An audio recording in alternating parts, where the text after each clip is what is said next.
Hello divine फेमिनाइन्स, कैसे हो आप लोग। आशा है आप सभी अच्छे होंगे। जय माता दी। मैं आज दो माताओं पे बात करने वाली हूँ। एक कुष्मांडा माता, ठीक है, दूसरी स्कंद माता। क्योंकि इस बार के जो नवरात्रे हैं वो 2 दिन एक साथ पूजा की गई है। क्योंकि इस बार नवरात्रों में एक दिन कम हुआ है तिथि के अनुसार, ठीक है, जिसकी वजह से ये 7 को नवरात्र शुरू हुए हैं और 15 को दशहरा है। तो इस हिसाब से आप अंदाज़ा लगा सकते हैं कि मतलब नवरात्रों का एक दिन कम हुआ है। तो हम दो माताओं की जो है एक दिन पूजा की गई है, ठीक है। अब बहुत से लोगों ने कल को ही तृतीया और चतुर्थी की पूजा की थी, और बहुत से लोगों ने आज चतुर्थी और पंचमी की पूजा की है, ठीक है। तो वो आपके जो भी आपको मतलब लगता है कि हाँ जिस दिन आप पूजा करना चाहें वो उस पर निर्भर करता है कि आप दोनों की पूजा कौन से दिन करना चाहते हैं, दो देवियों की पूजा, ठीक है। तो जो माता कुष्मांडा हैं वो उनका जो प्राकट्य हुआ माँ जगदम्बा से वो ऐसे हुआ कि माँ चंद्रघंटा जो थी उनकी चंद्र जैसी जो मुस्कान थी, एक सुंदर मुस्कान थी, ठीक है। और उस मुस्कान से ही वो बहुत सारे असुरों का जो नाश था वो उनके जो मंदिर में घंटे की ध्वनि आती थी उसी से बहुत सारे असुरों का नाश हो जाता था, ठीक है। तो वैसे ही बिल्कुल जब उन्होंने ही मतलब माँ चंद्रघंटा ने ही जब अपनी हास्य द्वारा मतलब अपनी हंसी द्वारा अपनी एक होता है ना हास्य द्वारा, जब वो हंसती थी उनके हास्य द्वारा ही बहुत सारे असुरों का नाश हुआ, ठीक है। जब ज़रूरत पड़ी तब माँ चंद्रघंटा ने माँ कुष्मांडा का रूप लिया, ठीक है। तो वो जो है वो चौथे दिन पूजा की जाती है, मतलब नवरात्रों में चतुर्थ दिन उनकी पूजा की जाती है, ठीक है। ये था माँ कुष्मांडा का, ठीक है। तो अब मैं माँ कुष्मांडा के बारे में ही थोड़ी सी बात करना चाहूँगी आप लोगों से कि वो किस रूप में हम उनको पूजते हैं या फिर उनसे हमें कौन सा मैसेज लेना चाहिए, ठीक है।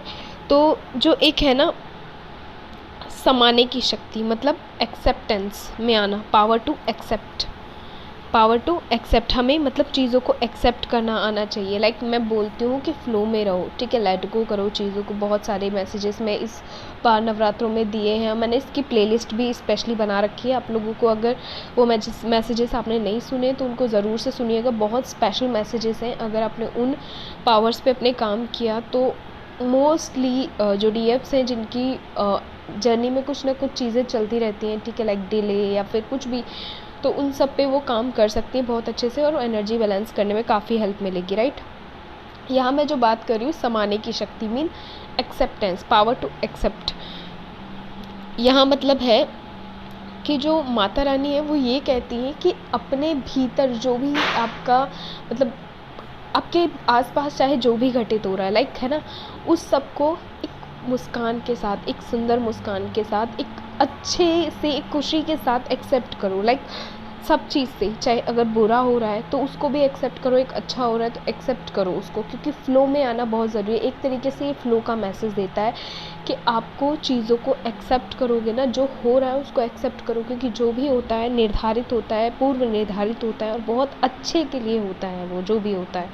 क्योंकि कई बार हमने देखा काफ़ी प्लानिंग करके हमने काफ़ी कुछ सोचा होता है, बहुत कुछ अच्छा अच्छा सोचा होता है, बट वो चीज़ें नहीं होती हैं, राइट। कुछ ना कुछ विघ्न पड़ जाता है या कुछ ना कुछ होता है और चीज़ें ब्रेक हो जाती है। क्यों? क्योंकि जो सोचा होता है ना हमने, वो उसमें कहीं ना कहीं हमारी इस केवल बुद्धि का खेल होता है, ठीक है। लेकिन जब माँ और पिता शिव जब सोचते हैं ना हमारे लिए, माता जगदम्बा और पिता शिव जब हमारे लिए सोचते हैं, वो जो चीज़ें सोचते हैं ना वो चीज़ें केवल एक दिमाग की नहीं होती, वो प्रॉपर क्रिएटर है इस अर्थ के, ठीक है। उनको सारा कुछ पता है कि हमारे लिए क्या अच्छा है क्या बुरा है, ठीक है। तो चीज़ों को एक्सेप्ट करना बहुत ज़रूरी है, पावर टू एक्सेप्ट, क्योंकि वो अपनी स्माइल से, अपनी हंसी से क्या दे रही हैं, वो अपनी हंसी के साथ ये बता रही हैं कि चारों तरफ बेशक असुर हैं लेकिन वो अपनी एक होता है ना, उनकी जो एक हंसी है ना उससे ही वो असुरों का नाश कर देती हैं। क्योंकि बहुत सारे आप देखना जो काफ़ी शत्रु होते हैं वो ऐसे भी आपके सामने से दूर हो जाते हैं जब वो बोल रहे हो और आप केवल मुस्कुरा रहे हो, ठीक है। कृष्ण का जो था वो यही था, कृष्ण की जो कूटनीति थी उसमें कई बार ये भी किया है कृष्ण ने कि केवल मुस्कुराहट से ही वो अपने शत्रुओं का नाश कर देते थे, ठीक है। बहुत सारी चीज़ें ये की हैं उन्होंने। क्यों? क्योंकि उसका कॉन्फिडेंस डाउन हो जाएगा, जो सामने आपका शत्रु है उसका कॉन्फिडेंस डाउन हो जाएगा। ऐसे में कार्मिक्स भी हो सकते हैं, ऐसे में कोई भी हो सकता है, लाइक ऐसी कोई भी एनर्जी सकर्स भी हो सकते हैं, कोई भी हो सकता है जो आपको वीक करना चाहता हो, लाइक आपको वीक करने की कोशिश कर रहा हो। बट आप जब एक्सेप्टेंस में आ जाओ कि तुम्हें जो करना है करो, ठीक है मैं एक्सेप्टेंस में हूँ, बट एक मुस्कान के साथ, एक खुशी के साथ एक्सेप्टेंस में हूँ, तो सामने वाले का क्या होता है, कॉन्फिडेंस डाउन हो जाता है। अरे ये तो इसमें भी खुश है, मतलब यहाँ इसका लाभ है, वो वहीं पे ना असमंजस में इसकी स्थिति में आ जाएगा, ये वाली सिचुएशन क्रिएट हो जाती है उसके आगे, ठीक है। तो जो माँ कुष्मांडा का मैसेज है वो ये है आज हमारे लिए कि हमें पावर टू एक्सेप्ट, हमें चीज़ों को अपने अंदर समाहित करना आना चाहिए। मीन एक्सेप्ट करना, समाने की शक्ति, खुद में समाने की शक्ति, ये चीज़ हमको आनी चाहिए। जब हमें ये आएगी तो हम जो गलतियाँ करते हैं ना वो गलतियाँ नहीं करेंगे, ठीक है, बिल्कुल भी वो गलतियाँ नहीं करेंगे, वो गलतियाँ नहीं दोहराएंगे, ठीक है।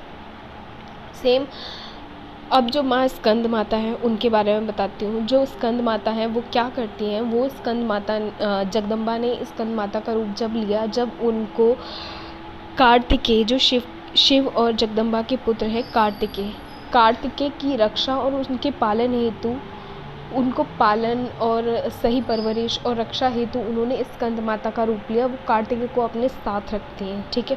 तो कभी उनकी जब तस्वीर देखोगे आप, मैं शेयर कर रही हूँ इसमें पिक में, देखना कि वो कार्तिकेय को अपनी गोद में रखती हैं हमेशा, ठीक है। और हमेशा उसकी मतलब एक होता है ना एक बच्चे के लिए जैसे वाली फीलिंग होती है ना, लाइक एक बच्चे को एक माँ कैसे देखती है, एक माँ का जो स्वभाव है एक बच्चे के लिए वो कैसे रहता है, वो वाली चीज़ यहाँ पे दिखाई देगी आपको। पावर टू डिसर्न मीन परखने की शक्ति, ठीक है। यहाँ पे आपको एक चीज़ होनी चाहिए, अब मैं बोलती हूँ ऑब्ज़र्व करो चीज़ों को, ठीक है, चीज़ों को ऑब्ज़र्व करो, देखो, बहुत ध्यान से देखो चीज़ें कैसी चल रही हैं, कौन क्या गलती कर रहा है उसको भी देखो, कौन क्या गलती नहीं कर रहा है उसको भी देखो, सारा कुछ देखो। हो सकता है कि कई बार हम पहली बार में बहुत बड़ी गलती कर रहे हो चीज़ों को समझने, पर दूसरी बार में जब हम उन चीज़ों को परखना और समझना, सोचना, ऑब्ज़र्व करना शुरू करेंगे तो हमारी शायद से उन गलतियों में भी सुधार होगा जो हम गलतियाँ इन दो आँखों से देख कर करते हैं। लाइक बहुत बार ऐसे होते हैं डिसीजन जो हम इन केवल दो आँखों से देख कर ले लेते हैं, जबकि जो हमारी थर्ड आई है ना उससे हम वर्क नहीं करते हैं, उससे हम जुड़े हुए नहीं होते, तब हम ये गलतियाँ करते हैं, ठीक है। तो हमें इस चीज़ का पता होना चाहिए, पावर टू डिसर्न मीन परखने की शक्ति, आपको परख होनी चाहिए इंसान की, आपको परख होनी चाहिए, क्योंकि आपने लाइफ में बहुत सारे लोग अपने देख लिए। अब आपको क्लियर होना चाहिए कि ज़िंदगी में हर तरीके का इंसान है, आपको हर तरीके की सोल मिल जाएगी यहाँ पे, जो कोई मतलब के लिए, कोई किसी के लिए, कोई ईगो से ऑपरेट कर रहा है, कोई किसी से ऑपरेट कर रहा है, मीन वो अपने ही आपे में नहीं है, मीन अपने ही सोल, अपने ही इंट्यूशन और अपने ही थर्ड आई के आपे में नहीं है, क्योंकि वो उसके ऊपर नहीं है चक्रास, और वो हील नहीं है, वो ऑलरेडी जो भी उसके ऊपर लेयर्स हैं इस 3D की वो उससे ऑपरेट हो रहा है, ठीक है। तो इसकी वजह से वो क्या करेगा, बहुत सारी गलतियाँ करेगा। आपको करना क्या है, बहुत सारे जो लोग होते हैं ना, जितने भी बड़े बड़े ज्ञानी और बुद्धिमान लोग हुए, उन्होंने हमेशा गलतियाँ कम की हैं अपने जीवन में, दूसरों की गलतियों से सीखा है। तो आप जो करते हो ना बहुत सारी चीज़ें, आप क्या करते हो, आप खुद गलतियाँ बहुत करते हो, लेकिन हमेशा कोशिश किया करो जो आसपास चीज़ें क्योंकि आपके आसपास हर कोई लेसन दे रहा है, एक लेसन दे रहा है, एक पेड़ भी आपको लेसन दे रहा है कि यस, कि आपको मतलब धूप भी लगेगी, छाँव भी लगेगी, सब चीज़ होंगी, लेकिन आपको पुरुषार्थ में रहना है। मीन आपको, वो कभी भी अपने लिए कुछ नहीं करता, एक पेड़ होता है वो अपने लिए कभी कुछ नहीं करता, वैसे वाली जो चीज़ है, एक पिता अपने लिए कुछ नहीं करता, बहुत सारी चीज़ें हैं जो अपने सपने, बहुत सारी चीज़ें वो त्याग कर देता है। एक माँ अपने बच्चों के लिए बहुत सारी चीज़ों का त्याग कर देती है। तो यहाँ जो माँ स्कंद माता है वो क्या सिखा रही है कि अपना उन्होंने एक रूप ही लिया है केवल अपने बच्चों की रक्षा करने के लिए, ठीक है, उसका पालन करने के लिए, उसका ध्यान रखने के लिए, उसकी सही परवरिश करने के लिए। तो स्कंद माता क्या करती है, पालन पोषण और रक्षा करती है अपने बच्चों की, ठीक है। रक्षा तो खैर माँ हर रूप में कर रही है, लेकिन वो जो स्कंद माता का रूप लिया है वो स्पेशल अपने बच्चों के लिए उन्होंने लिया है, ठीक है।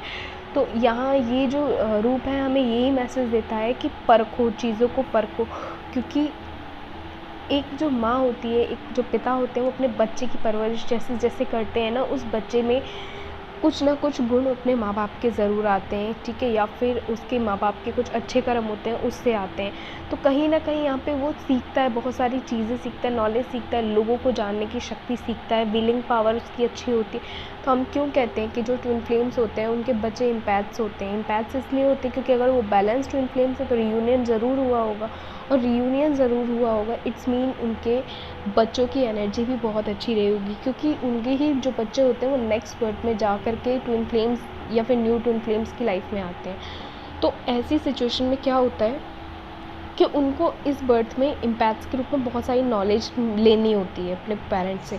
अगर उनके पेरेंट्स मतलब बैलेंस नहीं है, बहुत सारी चीज़ें होती हैं, तो फिर प्रॉब्लम क्या आती है उस बच्चे के साथ, वो बच्चा मतलब नॉलेज उसको नहीं होगी, और जो एम्पैथ्स एनर्जी होती है बहुत ज़्यादा एम्पैथी एनर्जी एक्स्ट्रा सेंसिटिव होती है। उस पर मैं कभी बात करूँगी, अगर आपको नीड है तो बताना मुझे, मैं वीडियो लाऊंगी उस पर भी।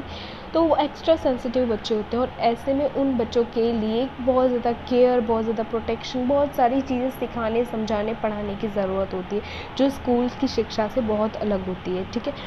तो ये चीज़ें होती हैं। तो यहाँ पे जो माँ स्कंद माता है वो यही सिखा रही है कि एक माँ को कैसा होना चाहिए। एक माँ अपने बच्चे के लिए अपना एक नया रूप भी धारण कर सकती है, अपने केवल बच्चे के साथ रहने के लिए। देखिए पीछे डॉग की आवाज़ आ रही है, ठीक है, गली से। अब मैं वीडियो रिकॉर्ड कर रही हूँ इस वक्त, तो बैकग्राउंड जो भी नॉइज़ है उसको इग्नोर करिएगा, ठीक है।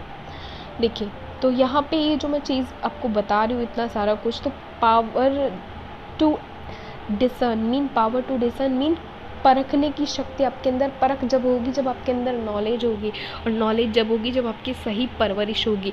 और अब तो आपकी सही परवरिश होने से रही, क्योंकि आप सभी बड़े हो, ठीक है। तो अब आपका समय है सही परवरिश देने का, ठीक है। तो इट्स मीन अब आपको चीज़ें सीखनी है ताकि आप आने वाली पीढ़ी के लिए कर सको, आप आने वाली पीढ़ी के लिए जो भी उसको एक ये शक्ति प्रदान कर सको कि वो चीज़ों को बहुत इजीली पिक कर सके, उसको चीज़ें क्लियर हो। वो जब बच्चा बड़ा हो तो उसको क्लियर हो कि यस वो गलतियाँ कम करे इस दुनिया में आने के बाद, और वो दूसरों की गलतियों से ही बहुत ज़्यादा सीख जाए, ठीक है। ऐसा उसको बनाना है, ना कि हर उसको दुनिया के सारे लेसन्स खुद ठोकर खा के सीखने पड़े। ऐसे में उसकी पूरी लाइफ बर्बाद हो जाती है। और बहुत सारे बच्चे ऐसे होते हैं, मैं बहुत सारे बच्चे अपने आसपास ऐसे देखती हूँ जिनके पेरेंट्स या तो एजुकेटेड नहीं है, या उनको नॉलेज नहीं है चीज़ों की, या तो फिर वो अपने ओल्ड पैटर्न्स में ही जीना पसंद करते हैं, जिसकी वजह से बहुत सारे बच्चे सफ़र करते हैं, ठीक है। और वो कहीं ना कहीं अपनी लाइफ से हार चुके होते हैं, क्योंकि उनकी लाइफ में जो सिखाने समझाने वाली होती है ना, वो उनकी खुद की गलतियाँ होती है, जिसकी वजह से वो बहुत सारी चीज़ें लाइफ में आगे उस तरीके से अचीव नहीं कर पाते जिस तरीके से और बच्चे कर रहे होते हैं, है ना। और जिनके पेरेंट्स बहुत बैलेंस हैं, ठीक है, क्योंकि जो 3D सोल्स होती हैं वो भी बैलेंस होती हैं, बट वो अपने लेवल से बैलेंस होती हैं। तो बहुत सारी 3D सोल्स ऐसी होती हैं जिनके बच्चों की परवरिश काफ़ी अच्छी होती है। क्यों? क्योंकि उनका जो उनका बात करने का तरीका है, उनके जो बोलने का तरीका है, वो सब चीज़ से इम्पैक्ट पड़ता है एक बच्चे की लाइफ पे। तो आपको थोड़ा क्लियर होना चाहिए, ठीक है। तो माता आपको यही मैसेज देती है कि पावर टू डिसर्न, ठीक है। और माँ कुष्मांडा आपको यही मैसेज देती है कि पावर टू एक्सेप्ट, चीज़ों को एक्सेप्ट करो। चलिए ध्यान रखिए आप लोग अपना, खुश रहिए। आशा है आप सबको अच्छा लगा होगा ये मैसेज सुनकर। तो आज मैंने 2 माँओं की बात की है, माँ कुष्मांडा और माँ स्कंद माता। चतुर्थ दिवस की पूजा माँ कुष्मांडा की होती है, और पंचम दिवस की पूजा माँ स्कंद माता की होती है। चलिए ध्यान रखिए आप लोग अपना, खुश रहिए, टेक केयर।